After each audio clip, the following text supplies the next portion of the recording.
Managing remote teams isn't just about sending a few emails or hopping on Zoom calls, although it is in some times. It's about building a system that thrives without actually needing constant oversight. So if you've struggled to lead a distributed team in the past effectively, you're not alone. And in this video, I want to be able to dive into proven strategies from my book, Running Remote, to help you master the art of asynchronous management. I know that that's a really scary word for everybody. Listen, we're going to go through this together. And if you haven't bought this book, I'm literally going to give you a breakdown in the next 3 minutes. So first off, you need to be able to embrace asynchronous communication. One of the core principles I talk about in Running Remote is the power of asynchronous communication. Many leaders fall into the trap of trying to replicate in-person meetings online. But remote teams, they work best when they don't actually rely on everyone being online at the same time. So asynchronous management allows team members to contribute on their own schedule. This reduces the need for constant meetings and check-ins. So tools like Loom, Slack, Notion, these help teams stay on the same page without having to actually be in the same time zone. So the key here is to create a system where work can continue even when you're not actively managing it. And this gives your team more freedom while keeping productivity high, which is obviously what we all want to do. Next big tenet in the book is you need to focus on results, not hours. So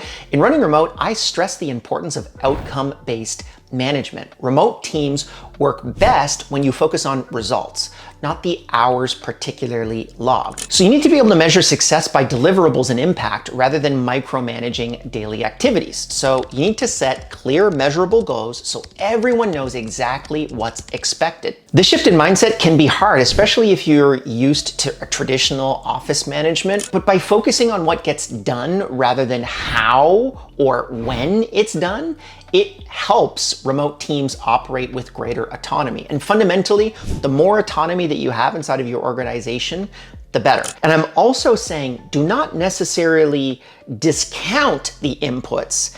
The inputs and the outputs are both really important and both need to be measured. But you need to be able to take into consideration if someone is completing the outputs and you are agnostic towards the inputs, then you'll actually have a much more successful organization. Essentially, I don't care how it gets done as long as it gets done. And if it's not getting done, then I'm gonna start to look at your inputs. I hope that made sense or it wasn't super confusing. Next up, you need to be able to build a documentation first culture. So this is another really critical concept, and I outline it in the book. The importance of documentation in remote work is absolutely critical. And a well-documented team can actually function efficiently without the need for constant verbal instructions, or what we like to call in the industry, synchronous instructions. You want to be able to ensure that processes, decisions, and workflows are clearly documented in tools like Confluence or Google Docs. And I encourage a culture where every decision, task, or project is written down. So we have this saying internally, which is everyone should have the same informational advantage as the CEO of the company. And I know that that's really scary for a lot of people to be able to get their heads around, but once you understand that, once everyone has the same informational advantage, they actually start to make really cool and insightful decisions inside of the company. And this doesn't just apply to general access. This is essentially all information systems throughout the company. So everything except for HR, we want to be able to expose to every single employee in the company. And once you join the company, if you're interested in joining, go to timedoctor.com/jobs. It's right there.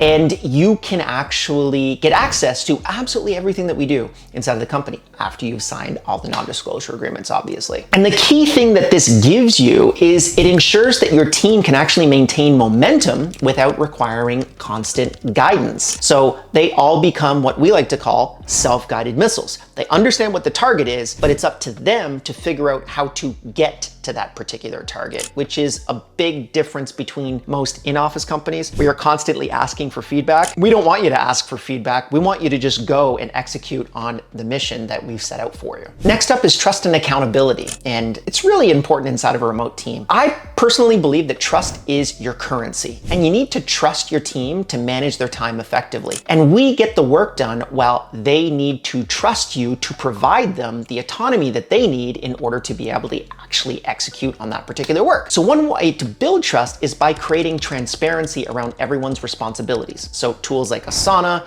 Trello, that allows teams to see what everyone else is working on and promoting a sense of accountability inside of the organization. You also need to be able to do regular one-on-one check-ins. That's crucial, but they should be focused on helping team members overcome obstacles rather than actually tracking what their inputs are. So in Running Remote, which I have right here, I discuss the importance of balancing freedom with responsibility inside of remote work, because remote work really empowers employees, but only if there's a structure in place to actually hold them accountable for their contributions. And I know that that's a little bit of a pragmatic perspective to be able to take a look at this, but if we look at larger companies that have basically become remote or hybrid or in some way distributed during the pandemic, a lot of them are going back because they just don't have that system in place. It's not about giving people absolute freedom and not knowing what they're doing. It's also not measuring every single thing that they do inside of the organization. There's a middle ground there that we need to be able to achieve in order to truly achieve success, at least in my opinion. Next up, you want to be able to prioritize mental health and work-life balance. And it's easy for remote workers to feel isolated or overworked without the traditional boundaries of office life. And in my book, I emphasize the need for leaders to prioritize mental health and work-life balance in their teams. So you need to be able to encourage regular breaks and make sure your team knows it's okay to log off and actually recharge. And you need to be able to implement policies like no meeting Fridays or flexible work hours to be able to help your team avoid burnout. We internally, as an example, we have a no meetings week every single month. So there are no meetings that can be done usually the last week of every single month so that people can get into more deep work. And by actively promoting this type of balance, you help create a sustainable remote work environment that leads to long-term success and actually is a net increase, because when you don't have to constantly report your feedback to management, you basically have a system that reports that for you, something like a project management system. It actually becomes a lot more effective to not actually do as many meetings as you need to do, which is the entire point of asynchronous management, which is why we wrote the book.